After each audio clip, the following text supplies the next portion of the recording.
Yo, what's going on, snipers, and welcome back to our Colorado Avalanche franchise mode. So in last episode we had the off season, and we actually made our first trade in quite a while as we acquired this guy Rylan Keefe from the Anaheim Mighty Ducks. They drafted him back in 2021 at 8th overall.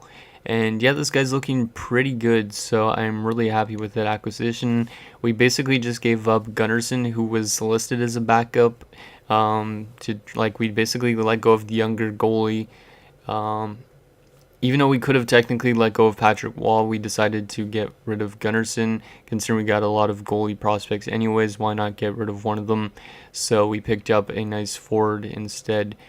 So I'm really liking the way our team is laid out. As you can see, the power play looking pretty decent. I think these lines could produce really well still. And then Pelling Kill looks pretty good as well, because Gerbeshkov, I don't think I mentioned. I was looking 2 episodes ago, and this guy is a really good takeaway machine. In his first season, he had 132 takeaways, so I'm expecting this guy to be a very good penalty killer, and he could also probably put up some shorthanded goals, which would be pretty nice. So anyways, let's get into the season simulation and see if we can make it back to those playoffs. We technically should make the playoffs considering how good our roster is, but you never know how good the other teams are. I would assume a lot of other teams are kind of dropping off a bit considering they don't have the greatest prospect growth. Like a lot of teams, they've been trading away prospects for veterans and it just worked that well. Like there's probably going to be a couple good teams still this year, like New Jersey should be still up there because of Brodeur. Not sure who else. Because technically we are simulating now the 2005-06 season. I guess the LaRose guy that went first overall of the draft, that's a franchise. He's technically like the Sidney Crosby that went. So we'll see how those rookies play out as well at the end of it. Okay, so in the preseason, we go 5-2, so pretty solid record. Our only losses coming to LA and Vancouver. First game of the season is a home game, but then we got a little bit of a road trip, it looks like. Yeah, 3-game road stand, and then it's 2 home games again. Okay, so let's go to 1 month at a time, why not? See how we do in this first month of October. Carter's being the starter this time, so it's going to be kind of interesting to see how he plays as a starter. He's used to playing behind Patrick Waugh, not above him. And we've lost 2 games to start the season with only 2 goals for. But then there's a shutout over St. Louis. Nicely done, guys. Watch Patrick Waugh somehow do better than Carter. Oh my god. Sam Strudwick has been injured with an injured groin. That's not a way we want to start it off. Our top defenseman going down with an injury. Yikes. So I guess Jeff Norton is going to come in, and then Avalanche is going to go up. Yeah. But damn, that is a really bad injury to start off. It's not that long term, which is okay. But still, that is not a type of injury you want to have happen. Hopefully, Strudwick isn't the type of guy that get injured a lot as he gets older. Because he's technically the future of this team, I think. So we're just going to put Jeff Norton in all his spots, which might be a bit controversial, but we'll just do it anyways, because it's only like for 3 games, or 2 games maybe even. So we're starting the season not too hot. Our offense is kind of dwindled for some reason. And Sam Strudwick is already back, which is great news, because we did not want to lose him for that long. So Avalanche down to here. Norton, you're coming out. And Strudwick there. How did Strudwick even play? He already had an assist, but he was a -4 to start the season. That will obviously change though, because after the power play starts to click and all that type of thing, he's gonna do really well. At least I would assume. Yeah, we're still kind of struggling a bit. I don't know if it's Patrick Waugh being backup or Carter's just not ready to be a starter. That's such a weird rhyme there. Carter's not ready to be a starter. But yeah, our offense has just not done anything. We had one really good game where we scored 5 goals, but other than that, we haven't scored above 2 goals a game. Come on, boys. I know we struggled in that month, but we got to start winning games. Pierre Turgeon, no thank you. Even though Pierre Turgeon technically, I think, did play for Colorado around this point in time, maybe 2007, or maybe it was 05, 06. Because I remember him in like NHL 07 on the Avs. So, yeah, our offense is still struggling. 4-8-1 to start the season. Okay. We need to start winning games, or else I'm getting kind of concerned. I don't know if it's because age is finally catching up to our older guys, like Sakic isn't ready to be still a first liner. Hopefully this month is a bit of a rebound month. If we play really bad this month, I might have to change up some of the lines because, yeah, this is not a really good way to start a season. Like, I don't mind getting a top pick, but like, I mean, I just don't want to waste the last of the career of like Sakic and whatnot. 5-5 tie with Sweden. Our first in Barge for Arvidsson and Turnka. No, thank you. Game against LA is a 5-1 loss. Damn, this is not looking good. I don't know if it's because Amari Roach is on the top 6 pairing either, or Galchenyuk's just not been good. Yeah, I might have to change up the lines because unless the second half of our season's really good, but we are struggling, which is something that I never thought I would say with Colorado. How is this team struggling so much? And we did give up our second this year, which might not be that good of a deal after all. There is some points at least. Can we get more wins, please? Like, we're not winning enough. There's another loss. Okay, I'm going to take a look at the lines and see what is the problem with this team, because we are just not getting wins, and we're probably one of the last teams in our division. Yeah, we're second last in the division, and there's kind of a big gap. So let's take a look at our lines and see which lines are not doing good, and then we might change them up a bit. So our top line is an even 0. Sakic is actually a -2. Wow. Yeah, Fleury dropped actually a lot as well. You know what, we're going to put Gerbeshkov to the top line since he's leading us in points, and Drury to the top line. And as much as I love Sakic and Fleury, they're going to get moved down to the second line just for that reason. Wow, -10 Zubov. What the hell? Yeah, that third line's doing horrific as well. And the fourth line is also doing pretty bad. Damn, it's everywhere. Let's move Culp up, put Watt down. And yeah, I think that's all I'm going to do almost. I don't know why this team is struggling so much. Is it the penalty kill or what? It could be the penalty kill. That is weird. Yeah, okay, we'll just leave it like that, but I don't know what's wrong with our team. I guess Ross Carter might be just not ready to be that starting goalie. Even though he's an 87, he's just dropped the ball. Like, we've let in a lot of goals so far, but we're probably going to still do the entire season in this episode. Like, I might pull off some trades if we're bad at deadline, but you never know, our team could have a better second half, because I have had franchise modes where we play really horrible for the first half, but then we just are like completely insane for the second half. But yeah, I don't know why this team is struggling so much, if it's just the age of Sakic and Fleury and Patrick Waugh as well. Like, it seems like age caught up to us in that sense, and our young kind of guys are not doing enough. Flynn and Stevens for second and fifth. No, I think Flynn is a low top 6. I don't know what, like, I don't want to really give up a guy that's playing on our top line AHL team, I think. Oh, he's a 70 already. That's kind of risky, but that's not a lot of potential for a second and a fifth. But I'm not going to do it. I don't really want to trade for prospects, or not prospects, for picks. So there's 2 wins in a row, which is nice. And of course, as I say that, we lose. Game against Nashville is another loss. Come on, boys. Find your footing. I don't know what the hell's wrong with this team.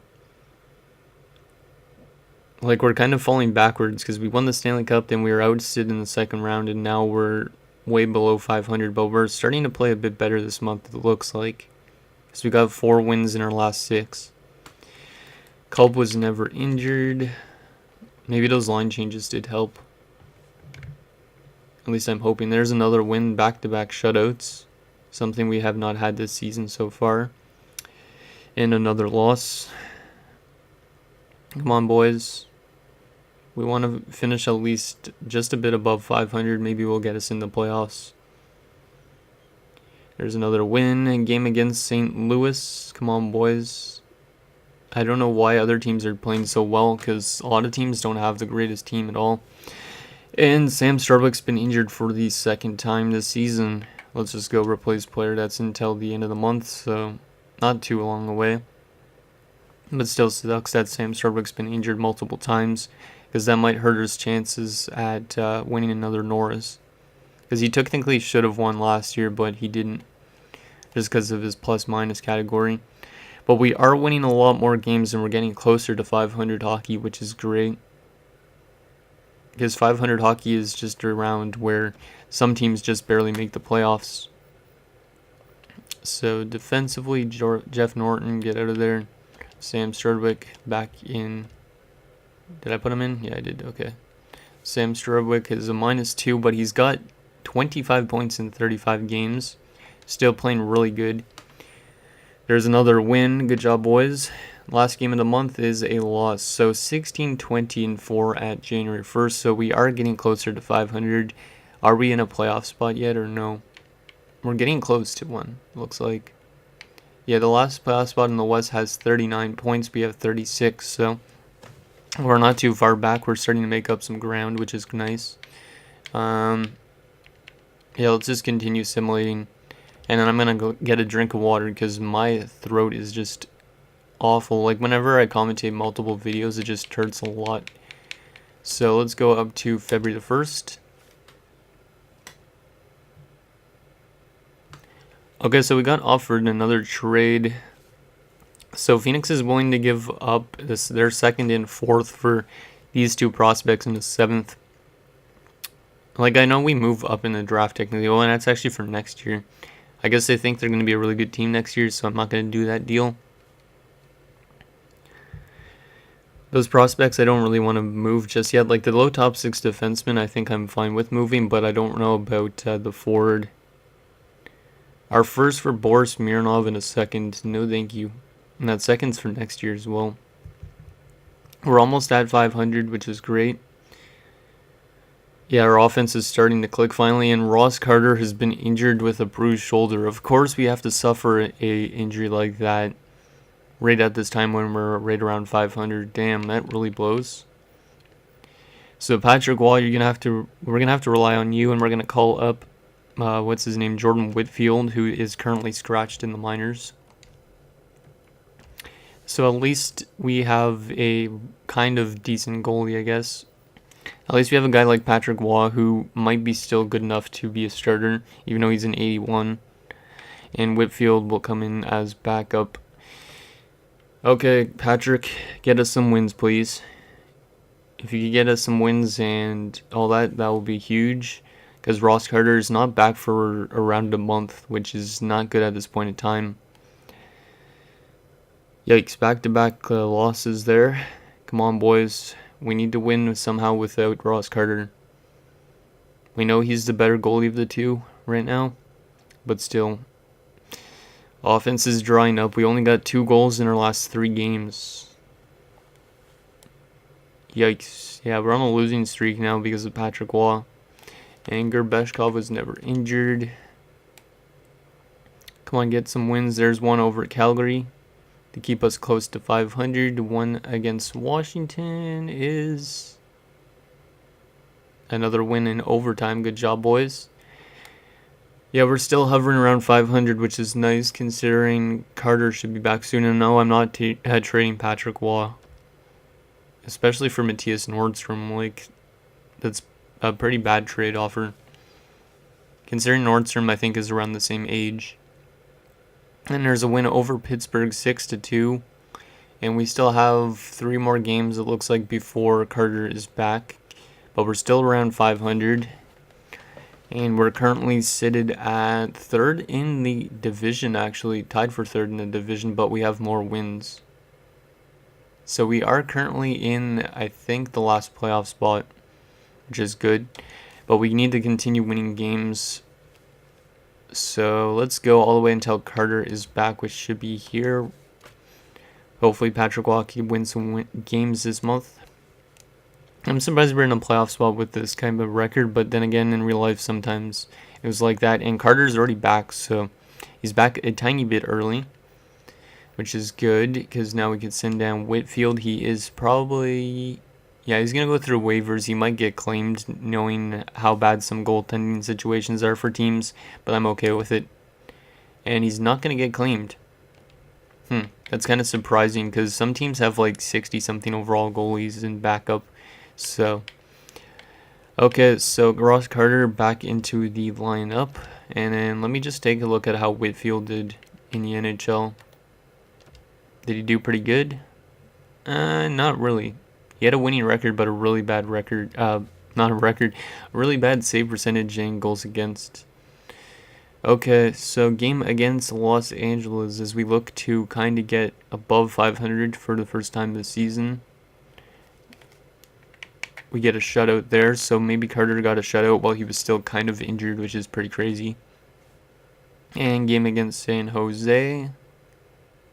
Come on, boys, get a win here. It's an OT loss. Yikes. Okay, so let's continue assimilating right to the trade deadline, which is right here. And then we're going to see maybe if we need to make any trades. If not, we will continue assimilating, and we're also going to check the trades that happened around the league and whatnot. So there's a 7-3 win to get us to 25, 25, and 4. Or 4 and 1, whatever you want to say. That OT loss has no points, so it's technically an L. Nick Lidstrom, damn, Nick Lidstrom's dropping off a lot as well. Kind of a bit early, because in real life he played till 2012, I think it was, or 2013. Either way, it's been a long time since then. And another win, please. There you go. We're still starting to find our footing a lot better than the start of the season. We started the season really bad, but now we're starting to win games, which is great. Winning at the right time, despite having some injury troubles to our top defenseman and our top goaltender. We lose to New Jersey, so New Jersey must be still doing really well. But we beat Vancouver. We got 3 more games before the deadline. I guess we'll take a look at our lines and see which lines are doing really badly minus, and then debate about if we want to trade anybody or not. Like, this might be a long episode again because most of these season simulations are, but whatever. Can we beat the Devils there? No, we can't. 8-1 loss. Damn. Yeah, New Jersey is a very good team. Broder is just killing it right now this season. Yikes. Standings wise, where are we? We are still in 3rd in the division, which is basically, it's like 7th in the, or 6th in the entire West, which is not bad. Okay, so let's take a look quickly at our lines before we sim past the trade deadline, see if there's any lines that we could kind of improve on. So Galchenyuk jumped up to a 78, which is the first thing I noticed. Sakic and Fleury both dropping rapidly, which is not good, but they're still producing on that second line, which is okay. Yeah, okay. Let's see. +4, but still a lot of points. +6 and +1. So yeah, the penalty kill might be struggling a bit because Grabeshkov's only a +1, despite having 53 points in his second season. Fleury +6, good. +7. -2 for the youngster Rylan Keefe, who's definitely just a playmaker. 39 points, but 33 of them are assists. Okay. Third line, Ralph Culp is a +1, and he's got 172 penalty minutes. Jeez. Yeah, he's really physical. Bulis is a -6. That's a bit concerning. Zubov is a +1. Galchenyuk's a -11. Yikes. Zadorov a -12 and Watt a -17. Holy shit. Yeah, this fourth line's not that good at all. Maybe we make a little move in the lineup a bit. Ralph Culp, were you good at faceoffs? No, you are not. Not really. Watt isn't either. Galchenyuk might be. Yeah, he is. Zadorov is good as well. Bulis is really good. I'm gonna make maybe... Do I want to make any changes? Maybe it's the defenseman, actually. No, +4. -2. -17 for Sandis Ozolinsh. Jeez. I know you're old, but damn, man. Okay, maybe we'll put Ozolinsh to the top pairing, even though I don't really like putting these two together. Actually, nah, damn, Darmore's a +20, though. I really like that top pairing, no. Maybe I'd put Foot down. Yeah, Foot's a -28. Okay, never mind. Ozolinsh, you're doing really well in comparison. Adam Foote has just dropped the ball. These two are, like, dwindling defensively.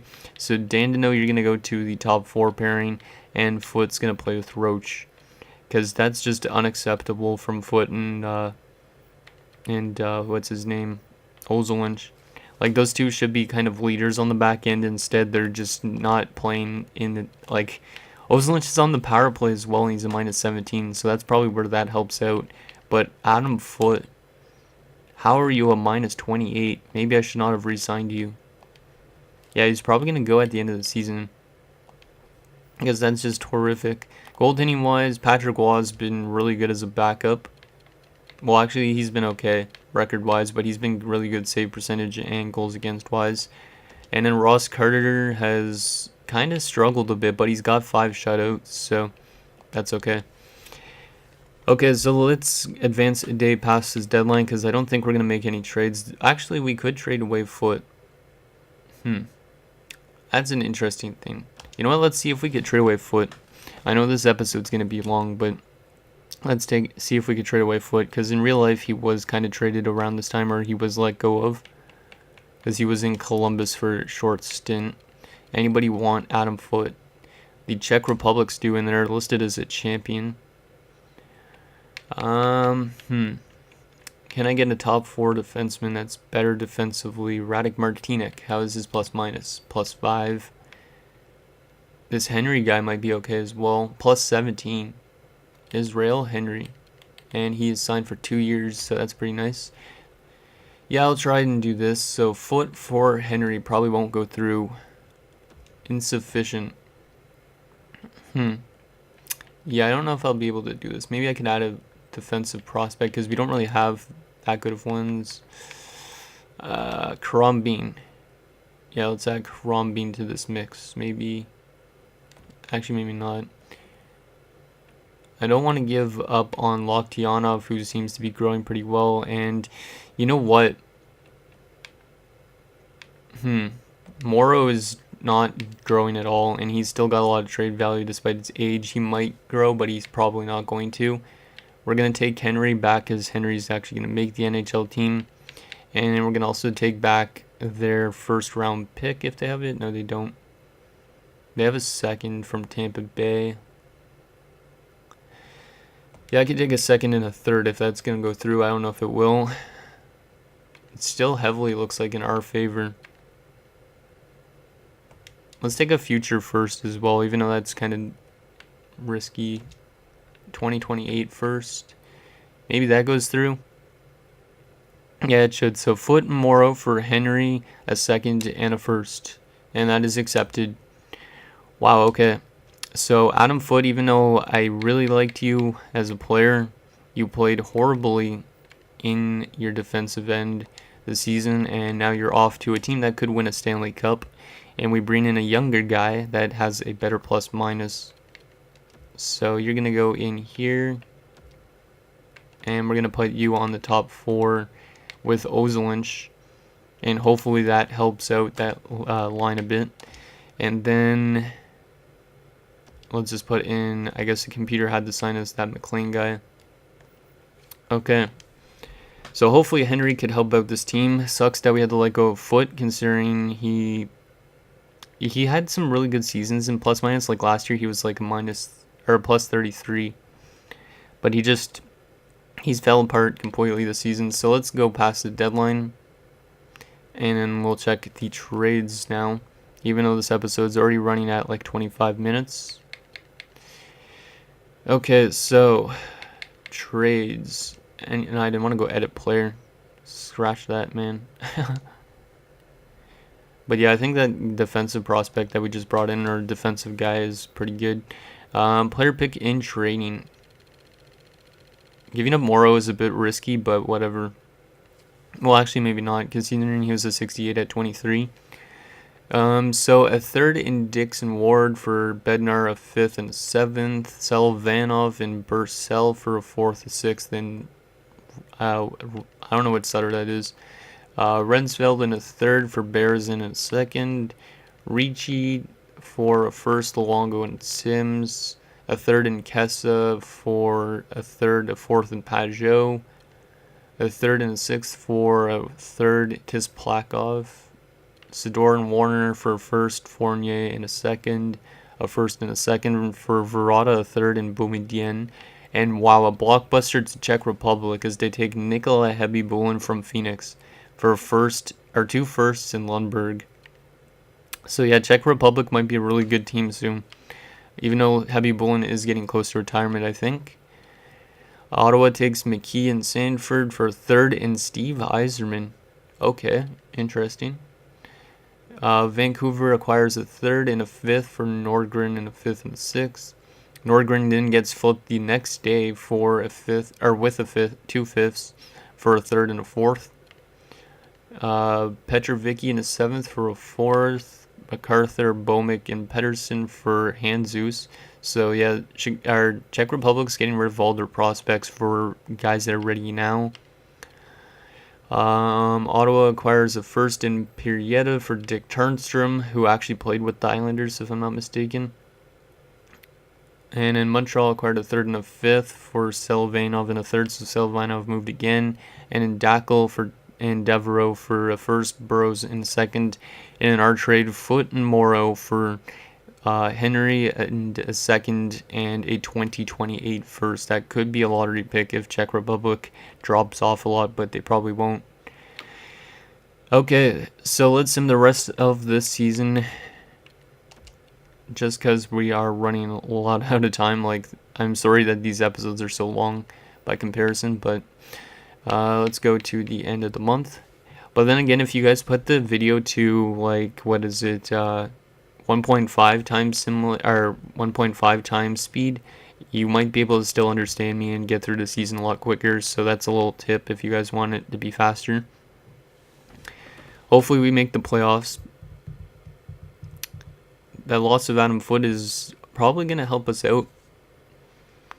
And Henry should be a pretty good player, because he was a plus 17, I think it said. Was it, or was it a plus 7 in Czech Republic? So I'm hoping that guy helps us out a bit on like the penalty kill and all that type of thing, if he's even on the penalty killing unit. Come on, boys, keep winning games, because we need to clinch that playoff spot. We won't know that we clinched the playoff spot until we reach the end of the season too, because I'm not going to check, which is kind of risky. There's a win. There's a OT loss and 3 more games to go. There's another loss. Come on, guys, get 2 more wins, please. And 2 more losses. That's not good. 38, 36, and 6. We might not have made the playoffs. It depends on if another team did really bad. And we did just barely make the playoffs, as we finished as the last team in our division to make it by 3 points. Whew, that was a little bit of a close one. Okay, so let's take a look at player stats for the season, and then we will take a look at who we are facing in the first round and all that. So Forsberg, 74 points in 82 games. Pretty big drop off in point production for him. Drury 63, Strudwick 62, so his third season was 60 plus points. He's been insane. He's going to need a big contract this year. Gerbeshkov 62 points in his second season. Former 7th round pick. Nice. Fleury 54, Sakic and Keefe 51, nice. Bullis 34, Zubov 30, etc. We did have some really bad minus players though, which is our fourth line mainly, I think. Yeah, it's mainly our bottom six. And then Avalanche went down to a minus 22. Goalie-wise, Patrick Waugh was really good, but he didn't win a lot of games. And then Carter kind of dropped the ball a bit in terms of goals against and save percentage. In terms of AHL quickly, Barkov, okay. Let's actually take a look quickly at the entire league. So Glenn Murray was the best player this year, and Vincent LeCavalier right there as well. How about rookie-wise? Irving was the best rookie, which beat out the franchise guy that I said is like Crosby, technically. And then goalie-wise, the best goalie was Corey Schwab. Holy shit. Damn, 42 wins. Okay. So, let's take a look at standings quickly, see where we struggled, and then we'll take a look at who we're facing. Because we definitely did struggle this season. Goals for per game. We were one of the best offensive teams still, like up here at 2.8. Not bad. We did let in a bit too much goals though. Yeah, we were one of the worst defensive teams, I think. Yeah, we were one of the worst defensive teams, or middle ground, 2.7. Our power play percentage was pretty good, 20.2%. And then our penalty kill was pretty good as well. So it was just our goaltending that struggled. And yeah, that's what the difference was, really. Okay, so let's advance to the playoffs, see who we are facing. Hopefully it's a team we could beat. And it's going to be the Los Angeles Kings, so it's a rematch of last year's first round, okay?